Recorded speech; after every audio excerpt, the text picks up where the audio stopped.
good afternoon, and thank you for stepping into our world here on The New Element. My name is Esihle Faltein. And I am Bongo Mhlauli. Today we have many innovative, concerning and problem-solving topics all centered around science.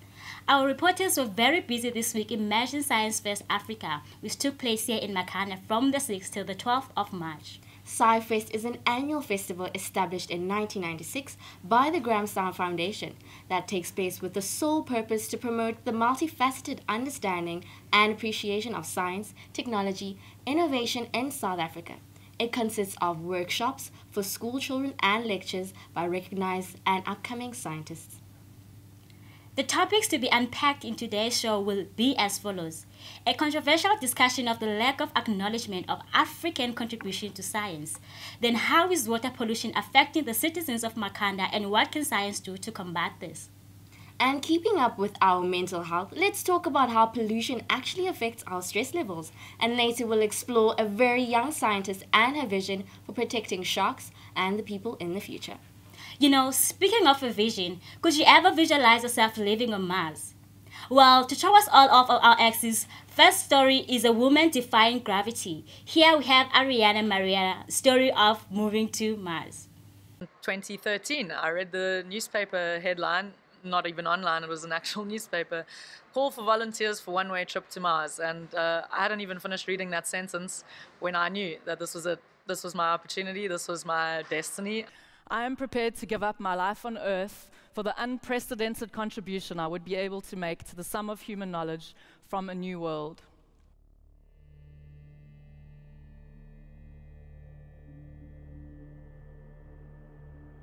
On the first day of school, my mom told me, don't let the teacher tell you can't do anything that the boys can't do because you're a girl. And I thought that was a very odd thing to say at age 5 or whatever when I went to school for the first time. And on the first day of school, the teacher said, can all the strong boys please come and help move the desks? And I thought, she's right. And I stood up and moved those desks, and that's kind of the attitude I've had.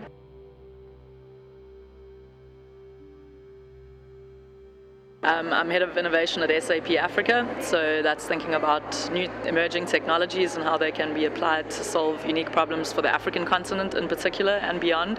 I don't allow anybody's gender discrimination or anybody's discrimination to really permeate through what has to be a thick skin in the end.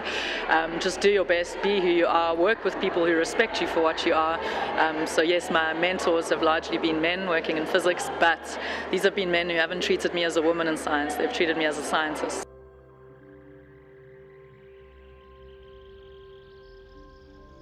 Mars One originally planned to go in 2022. That's clearly not happening. Mars One is not a technology company, so whatever date they announce is to be taken with a pinch of salt, because the technology builders are obviously going to be responsible for the timeline. So in that case, we look to South African-born Elon Musk's company SpaceX, which is the only company currently building and endeavoring to build transport to get to Mars to make humans a multiplanetary species. So our faith and hope and belief is with SpaceX that in 2022, which is their proposed date, they will launch the architecture to Mars to become the first private company to land cargo on Mars.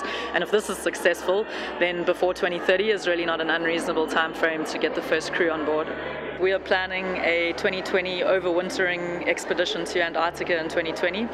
When I say we, it's myself as the director of the Foundation for Space Developments in South Africa.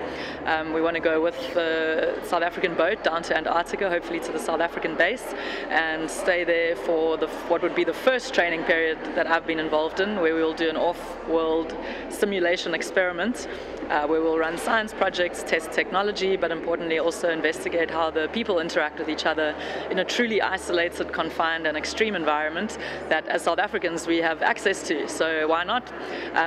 Why wait? And I think when you're pursuing a dream in life, there's no time to waste waiting for others to get on board. At some point you have to drive your own dream, believe in it all the way, because how can you expect others to if you don't? No, it's not about leaving anything behind. It's about embracing where we've come, how far we've come, but also looking to the future and saying we don't have a future if we carry on doing things the way we're doing. The young people are always asking with respect to what are you going to do when you get there, and are you going to go further than Mars, and whereas adults are like, how are you going to leave Earth?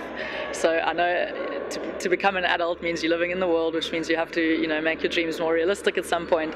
But I wish people could open their minds like a 10-year-old and say, okay, you're on Mars, how are you going to do this, how are you going to do that? That's the attitude we need, not, how are you going to leave everything behind? Because leaving things behind is what we do as people all the time. Yes, going to Mars is further than anyone's ever gone before, but people move to new places and say goodbye to loved ones on a daily basis. And we're all going to die someday. So I think the important thing is how you live your life and not fear about, what kind of situations you may find yourself in. And so we need to embrace ideas that are bigger than ourselves, not be afraid, and think about benefiting as many people as possible during our lifetimes that we can. That would be the goal. I think improving the average quality of life for as many humans around us as possible in the short time that we have.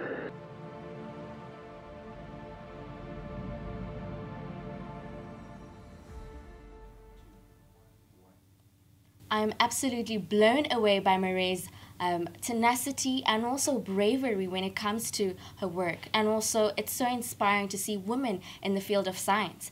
But on to a pertinent topic which isn't frequently spoken of, the African contribution to science. Now, our reporters looked at Africans' workshops at Scifest. Let's take a look at what they uncovered.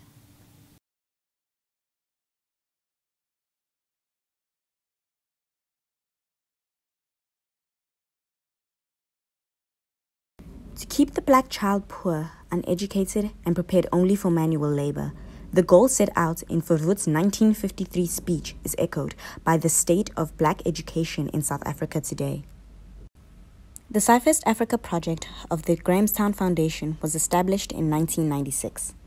In the spirit of the ripe idea of the Rainbow Nation and the coming of democracy at its time, the foundation emphasized projects like Scifest to promote public awareness in maths and science and quality education for all learners. This extends to redressing the exclusion of black learners through the Bantu Education Act of 1953. However, the African perspective falls in between the cracks of the imagined transformative role of Scifest Africa. Does the African child fit the body of the aware public?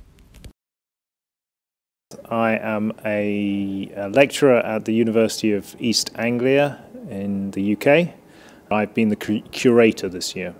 Well, it enabled me to have quite a lot of input onto certain aspects of the programme. So I was able to introduce some visiting speakers. And of course we are expanding as Scifest because we started off with the Township Festival and now that's gone to East London and Uitenhage and also Port Elizabeth now. So the Scifest is expanding.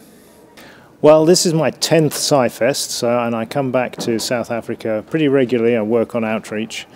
And I think there's a lot of good raw material in the area, but it's not always capitalized upon. Sometimes that's no fault of the learners or the teachers.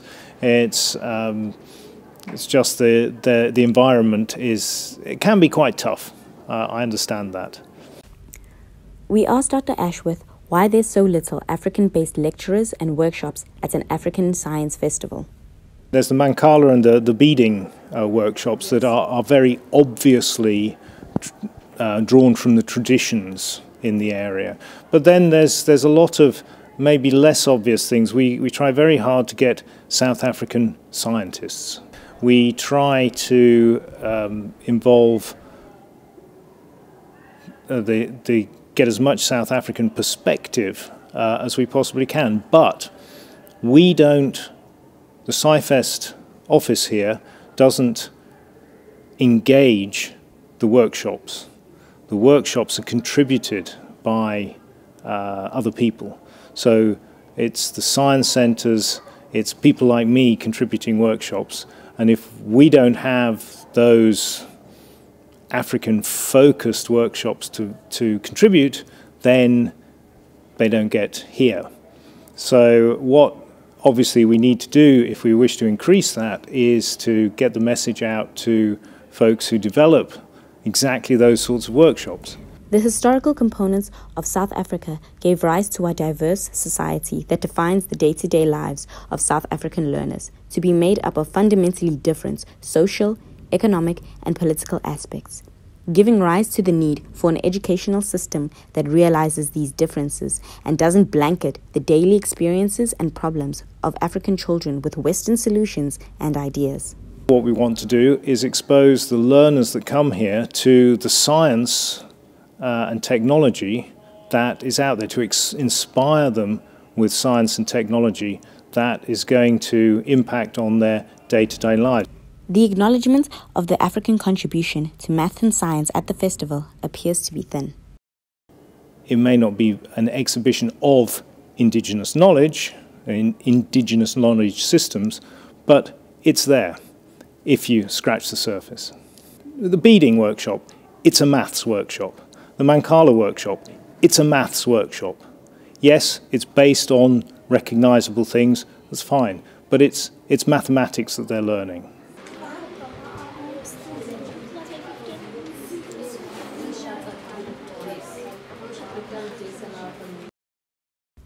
Believed to have originated in ancient Egypt, the term Mankala refers to more than 800 traditional African counting games that were played more than 1,000 years ago. The word Mankala means to move, describing the form of the game. When we were growing up, we would just dig holes on the ground and we'll use stones. So you can use marbles or anything like that. So you always count moving towards your right-hand side. So the winner is determined by the number of beans or the number of stones that you have at your collecting point. So your collecting point is going to be on the right-hand side. So this actually requires your mathematical skills. So you are not given a lot of time to actually count. Mutumuni emphasizes the importance of the inclusion of African-based workshops at Scifest, those like Mankala. I remember one of the teachers asked me, how can I introduce this to my mathematical class? I was like, no, you can just use things like cups. You don't necessarily have to have this kind of boards, wood boards. You can even use the things that you put the eggs on. You can even cut that off and then just introduce that into your class. This is quite important because Scifest is in the Eastern Cape, and I've realized for all these years that I've been running this workshop that most of the Eastern Cape children don't know this game. So it's quite very important that it's introduced here. Most of them, when they leave, they will say, when I'm going to come back to this game. And through this, I've realized that most of the schools, they keep coming back, bringing different grades. So it means that they see the significance of this game. I don't think there would be a point where I would have gotten my PhD if I didn't grow up with the small skills that I acquired through this game. The second workshop out of the two influenced by African tradition and culture at the festival this year was the mathematics of beading. Teacher Mrs. Mngeni brought her learners from Rainbow Preparatory Academy in Tsomo for a hands-on experience at the workshop. This Scifest is very important, more especially to the black learners. Most of the time, whatever they were teaching the learners there, maths was there because the patterns were there. We needed them as much as possible to help our learners. Although beading is usually seen as an art form, mathematical concepts such as proportions, numerical figures, and symmetry form part of the activity. Mrs. Mngeni told us the story of how the use of beads in the context of mathematics came to be in the Zulu community. Our grandmothers, they were making those beads without knowing that the maths was there. They were using those beads to emphasize the way they feel, how you love someone. So you do those beads with a meaning. For example, if a Zulu man wants to marry a lady, there are special beads whereby the man is going to give that lady to show that I love you, I want you to marry me. Providing children with an additional perspective to the method in mathematics and nurturing their skills, the learners gained knowledge that they can use for life. Those beads are meant to be used for the learners to do practical work whereby they can, at the end of the day, maybe they can end up doing those crafts and sell them for a living. I think everyone must let the kids use his or her ability to do what is needed to be done, especially practically, especially theoretically, so that we enlighten our kids to be the future leaders. That was very informative. It is important for us to start questioning the context at which these festivals include African perspectives. I fully agree with you, Esihle. The next story concerns our environment here in Makhanda and whether science can deliver a solution to a massive water crisis in all aspects, both locally and nationally. Makhanda in the Eastern Cape has been facing a major water crisis. There has not been clean water available in the east of Makhanda, and the availability of water is inconsistent. The gift of the givers came to Makhanda to help during the drought period. The mayor of Makhanda says the James Clenan's water treatment will upgrade to provide 20 milliliters per day by 2020. The James Clenan's water treatment plant, we are upgrading that facility. At the moment, producing 10 megaliters of water per day. We are going to upgrade it so that it doubles that capacity to 20 megaliters of water per day. We have received funding from the Department of Water and Sanitation to the amount of 80 million rands for the first year, and then another 60 million rands for the second year. That will be able to help us to complete the project so that in 2020 we have a complete unit that can deliver 20 megaliters of water. A resident from Fingo village comments on the inconsistency of water in Makhanda East. Here, it can be off for the whole night and come in the morning dirty. In other areas, they told us they switch off like Tanki. This is Fingo. So in Tanki, they switch off where my home is.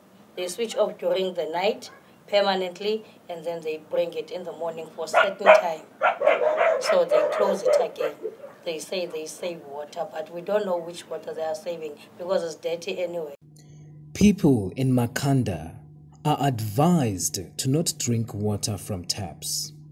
Professor Tali Palmer from the Institute for Water Research in Rhodes University explains. I think there's an anxiety around water quality in Grahamstown, and so to be safe, to be really outside of a risk zone, people are advised not to drink tap water.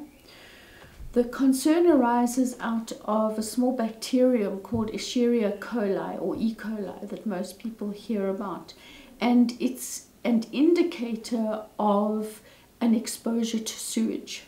So if there's E. coli in the water, there's an indication that there's contamination. Now, E. coli is not in itself going to cause a problem. There are only a few species that really cause gut problems, but they are an indicator that there might be other problems. And so if there's any indication, or if it's above a particular range, the E. coli, then there's a problem. Now, in Grahamstown, that doesn't happen all the time, or even that often, but just to be really safe about exposure, that would be the reason for that advice. Watching that was actually quite unsettling. I guess we are going to have to be reliant on science to find solutions to these major issues. That was a taste of what health science and safety hazards Makhanda is really facing. Stressful, if you can ask me. Bongo, that was very much true. On the topic of stress, the next story shows a takes on new angle on how we most commonly think about stress. Let's take a look at the biological effects that stress causes. When most people think about stress, they think very much about emotional stress. Okay, we focus more on physical stress.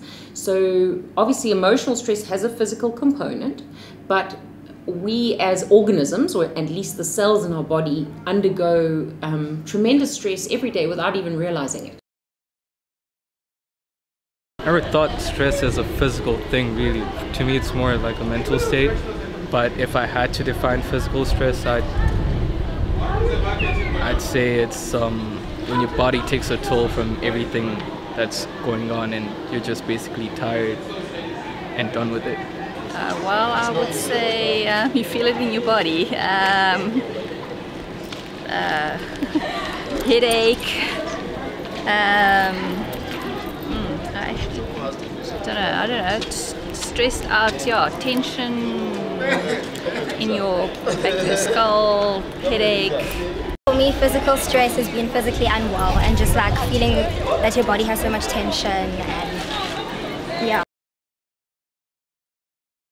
Certain class of molecules called proteins, and these are the major class of molecules that are functional in cells. So they carry out all the functions required for cells to survive. They are very sensitive to physical stress in particular. And what happens is that under normal conditions, they have a defined three-dimensional shape. Stress can cause that shape to become unraveled, and then they lose their activity. Definitely, I think so. Yeah, I think that they come hand in hand. If you are under a huge amount of stress, you're inevitably going to be under some kind of physical ailment. Yeah. I believe that there is a link to a point whereby physical stress can lead to a particular illness because there's some kind of coordination with the body. Like I know usually I have like some kind of stigmatism, so when my eyes act up, my nose and my mouth and my head would follow. Yes, I think so, because I think once you're not physically well, your body reacts in a way, your immune system will obviously not be intact as well as you were if you were physically well.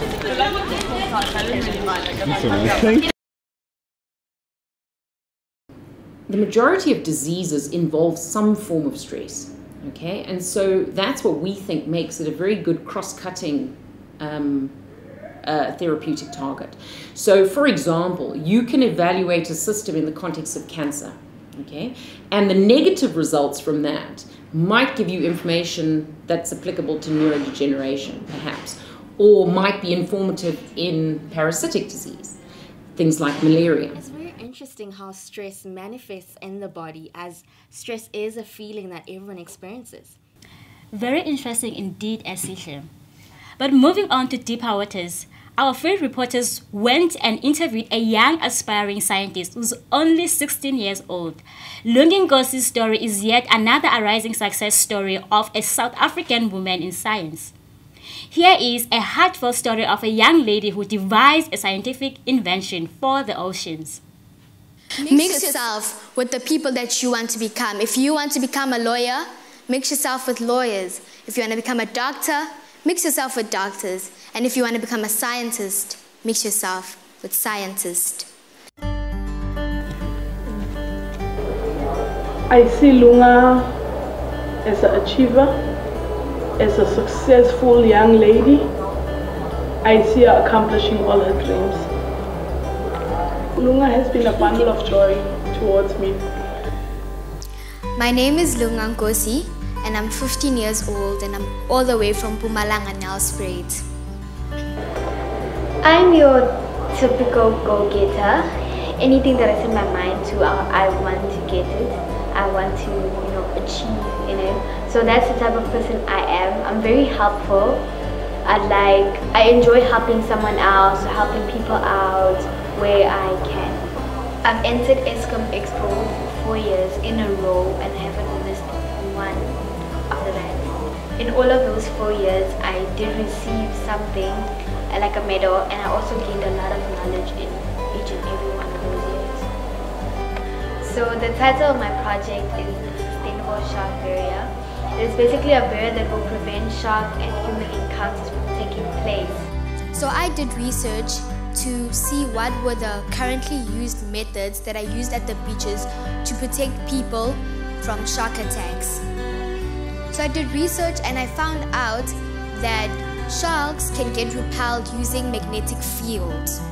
This is because of a pore that the shark has on its body called an ampullae of Lorenzini. So what the magnetic field basically does is it disturbs this interaction that takes place at that moment, causing the shark to go the opposite direction. By seeing this, we can tell that it is durable. Firstly, it will last longer. Unlike permanent magnets, cannot last forever and ever. At some point, it is costly, and at some point, it is going to run out. Lunga doesn't want to fail. She doesn't want to see herself failing. And even though she goes through challenges, she would struggle on her own She would lock herself in the room, she would try everything, and once when it's beyond her control, then she will get to me in the kitchen and say, Ma. And I know when she says Ma, it's beyond her control.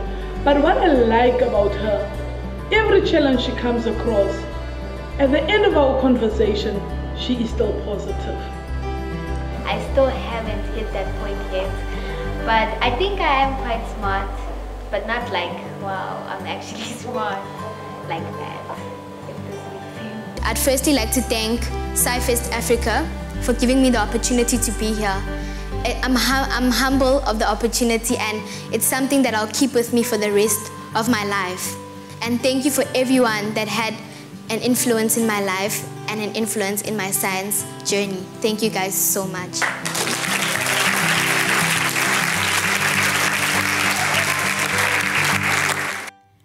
As you can see, the future of science is bright.